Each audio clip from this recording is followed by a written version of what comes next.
Well, hey there, it's Jen. And Elke, welcome back to the Jen and Elke Show, where we help you sell more on the Zazzle platform. If you don't know what Zazzle is, it's an e-commerce platform, print on demand. It's a way to make money online and have an online business that creates passive income. If you are a Zazzle designer and you are right in the thick of things, you'll see that a lot of new things have been given to you on the design tool to help you sell more and design more on the platform. So they're fun tools to use, but we want to showcase something this week as our tip of the week that says, hey, make sure you don't do this, or if you don't forget to do this so that you don't lose sales. And obviously we're going to tease you with that, and let's get started.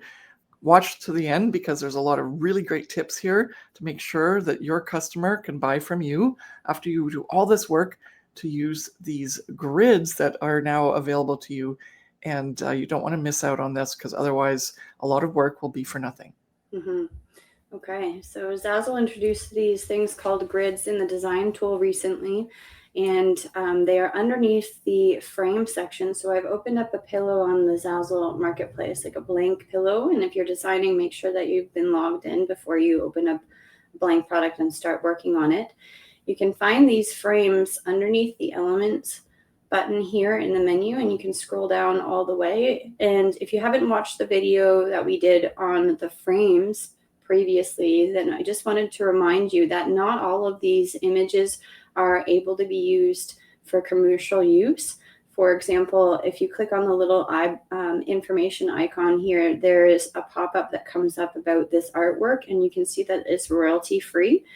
If you go on to other ones, specifically these ones with the photo frames where it comes out like a Polaroid or a film strip, they are actually not available to be used, and it looks really cool, but you can see that it doesn't have the royalty-free image there. And so if you start inputting photos in here and try to post this product for sale, you're not going to be able to do so. Okay, so just make sure that you choose a frame or a grid that is available for commercial use. And this is where the grids are. And so you have an opportunity to create all of these really cool photo collages with different size photos. Obviously, not every single one is, viable for specific photos based on the shapes and sizes, but you can play around with the placement of things and then also however many numbers of photos that you want. I've already uploaded a photo grid to my product here. I've chosen 3 photos.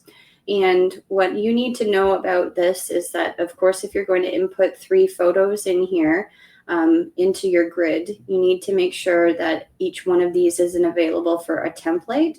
And similarly to the frame video that we did where there was only 1 photo available in that frame, you had to make it a template option by clicking on the frame and scrolling down on the menu bar here and clicking create as a template. But as you can see, because there's 3 photos in here and it's a grid of collage, there's no opportunity to make this whole grid a template. You actually have to click on the individual photos, and that's double clicking on that frame, that picture inside this frame. So now you can see that this is red outline, thick and solid, rather than it being a dotted outline. So that means that I have this large portrait size photo selected as, like, it's not a picture, but it's the placement in the grid. Now I have that selected, and you can see that now I have a couple different options in my menu, and I'm able to make this a template object. Same with this one here. Now I double click on here and I can make this a template object. And now the third one here I have to make as a template object as well. And just to test that out, I'll click the done button, and you can see that now I have the personalized options here, and you can see that the images are actually the images of what's inside the grid. So now what I'm going to do is go back into the design tool and actually add my images, because obviously I'm not just going to sell this grid as is. I guess you could technically, but we want to make it look quite nice and make it look sort of presentable for the customer so that they get an idea of what could be inside these photo frames. And so I've just stuck that picture in there. And just to test it out, I'll go back to the done option and then click the personalize. And now you can see that I have the image of the girl here, and then I have the 2 other images there as well. So it means that this is now a template Originally, you would have to go into the actual photo details in the menu. For example, I have this photo that's not actually in a grid yet selected. And I just put it inside the grid. I have this photo that's not selected, that's inside the grid here. And you can see that you can create this as a template as well. So now this photo is actually a template, but you don't need to do that step. That was what the original way of doing things was. But since we're using this grid, you just need to drag and drop your photos into the template areas inside the grid, and each of them will now be considered a template for people to change the pictures to their own. Okay. And so that's just a trick, because if, for example, you import the photos into the grid without making them templates, and you just originally make your photos a template at the beginning.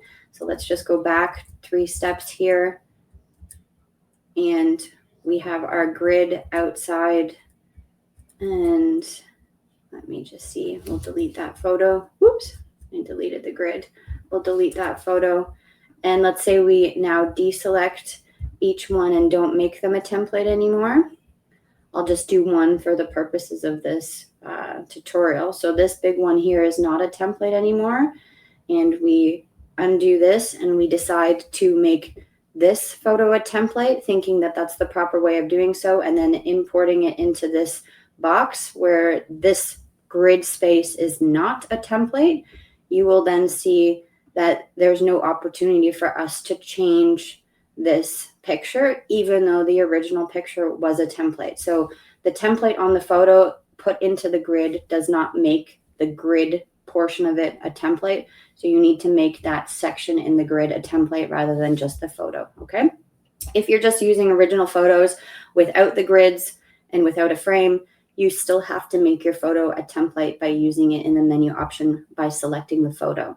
But this is something that's a little bit of a mind twist for some Zazzle designers, because we've been so accustomed to creating templates with the photos rather than using the grid. And now the grid option adds a little bit more of like knowledge to how we need to do things on the Zazzle platform, because it's different from the procedures which we've been used to before. Yes, and it was really well explained. The key is like if you say lose sales if you don't do this, the whole point is you have to create a template individually for each of the areas where you're going to put the photo of the grid first. So if you don't do that, as Jen's really well explained, then even though you made the photo a template, it doesn't end up being a template. And if you're not accustomed, like we teach our Profit by Design Academy students, to go and check what it will look like before you post it, then you would miss out on the fact that those are, like, you might think it's a template, but because you set it as a template, but it really doesn't work as a template unless you set the template fields of each part of the grid so that they show up so the customer can replace the photo. Mm-hmm. Yeah. So, really awesome. Done a really good job of explaining that. So if you want to understand those little nitty-gritty details, and there's so many more of those, then join us in the Design Divas membership, which is our exclusive Zazzle designer membership, where we do nothing but designing, which is the most important thing, right? Otherwise, you're not going to sell anyway, even if you get listings seen. So you have to have that intentional design that meets the need of the product of the customer, so they'll actually pay for it. And in this case, maybe they love your design, but if you don't do this technique so that you've got each labeled as a template, the customer doesn't want to buy your photos that are sample photos. And by understanding all of these things and getting really used to that in the Design Divas membership, where you get lots of practice and review, then you're going to be so much better at designing. So the link is in the description below. If you've ever thought about joining a community where people are helpful, positive, and just want you to succeed, then this is exactly where you need to be. Mm-hmm. Can't wait to see you there. Bye.